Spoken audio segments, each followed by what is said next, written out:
Alors, le deuxième dimanche de Pâques, vous remarquez que ce sera les dimanches de Pâques jusqu'à l'Ascension. Alors que à la Pentecôte, le dimanche qui suit la Pentecôte, on dira c'est le temps après la Pentecôte. On ne dit pas c'est le premier dimanche après Pâques. Nous sommes dans la Pâque. La Pâque dure 40 jours, puisque l'ascension du Seigneur viendra le 40e jour. C'est un peu comme un parallèle. Hein? Le chiffre 40 est un chiffre symbolique dans la Bible, qui parle d'une espèce d'accomplissement. Et l'évangile de Jean nous place les deux premières apparitions dans leur temps. Alors, 8 jours après la première, où Thomas était absent la première, 8 jours après, il réapparaît de nouveau. Et là, il pose l'objection à Thomas, qui avait dit, moi, si j'y touche pas, j'y croirai pas qu'il est vivant. Et quand Jésus vient, bien sûr, la deuxième fois, il lui dit à Thomas, viens, et voilà, touche. Il s'est approché. Moi, je suis convaincu qu'il n'a pas touché. D'abord parce que le Christ n'était pas matériel. On ne touche pas le spirituel.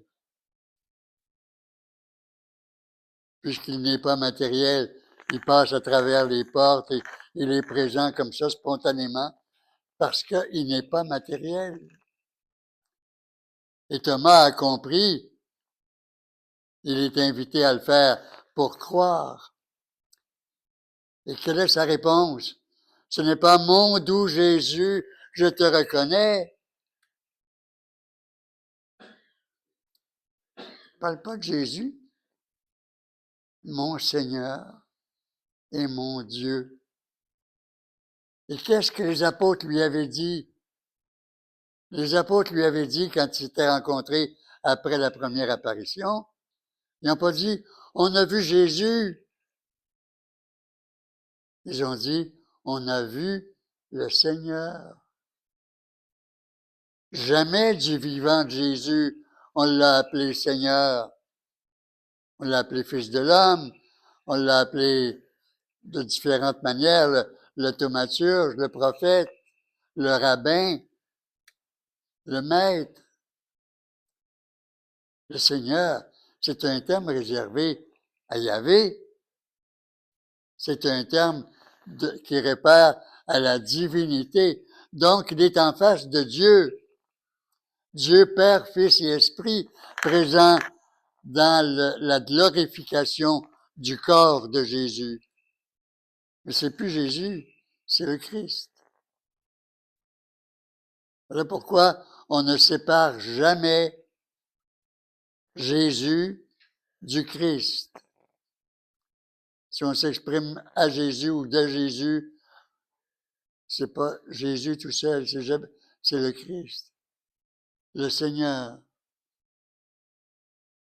celui qui a créé le ciel et la terre. Hein, le texte que la prophétesse Anne tenait le jour de sa présentation au temple. Voici le Créateur du ciel et de la terre. C'est toujours l'Évangile est une profession de foi. Donc, il y a toujours ce mélange, cette présence à la fois de l'homme de l'histoire, mais de ce qu'il est devenu. Et c'est ce qu'il est devenu qui est l'objet de notre témoignage. Une autre belle réflexion qu'on dit ici, Jean nous dit, il est resté avec nous autres. Mais il est resté avec nous autres. Il n'était pas présent tout le temps. Une semaine après la première apparition, il vient une deuxième fois. Donc, il a été absent toute la semaine. Il était dans l'espace, enfin, dans le ciel, mais appelez ça comme vous voudrez, il n'était pas là. Les apôtres ne le voyaient pas. Donc, il était présent, mais ne se laissait pas voir. Et Jean dit, il a fait bien d'autres choses qu'on ne vous raconte pas ici. Il ne juge pas la nécessité de tout nous raconter, ce que les apôtres ont vécu avec le ressuscité avant son ascension. Je voyais il y a 2 jours à la télévision un documentaire qui nous parlait de l'Église orthodoxe d'Éthiopie. L'Église d'Éthiopie qui fait partie dans le groupe des différentes églises, fait partie des églises non chalcédoniennes, c'est-à-dire que ceux qui se sont séparés du noyau de l'Église universelle après le Concile de Chalcédoine, qui avait défini de façon plus précise qu'à Nicée la question des 2 natures dans le Christ.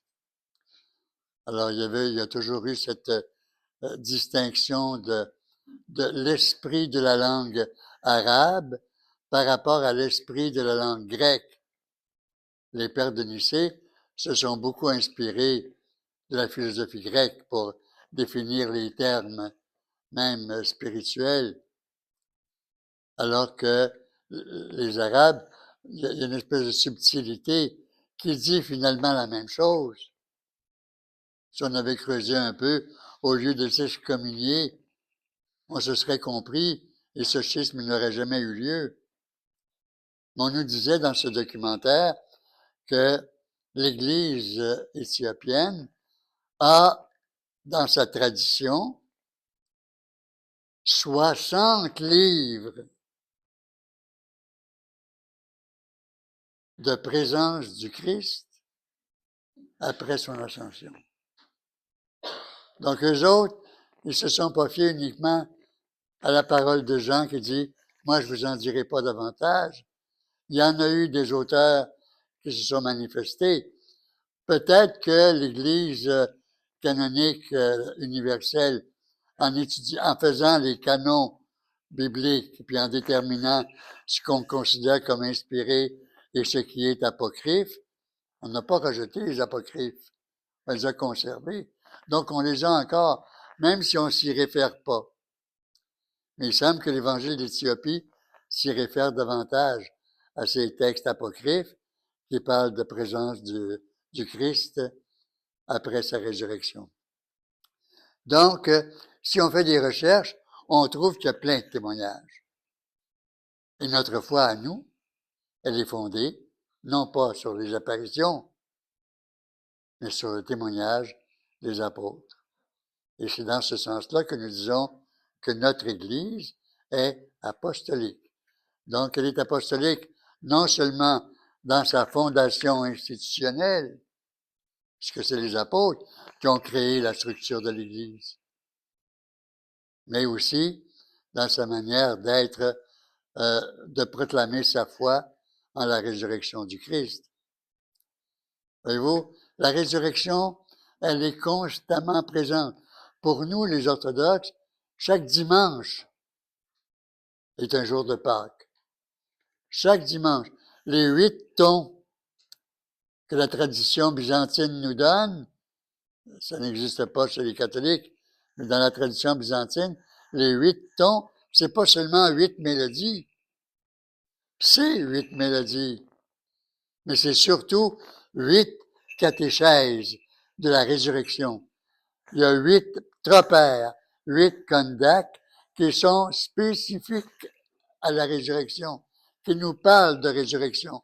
Donc, chaque dimanche, on entend parler de la résurrection. Et dans la liturgie, bien sûr, la référence explicite à la résurrection est constante.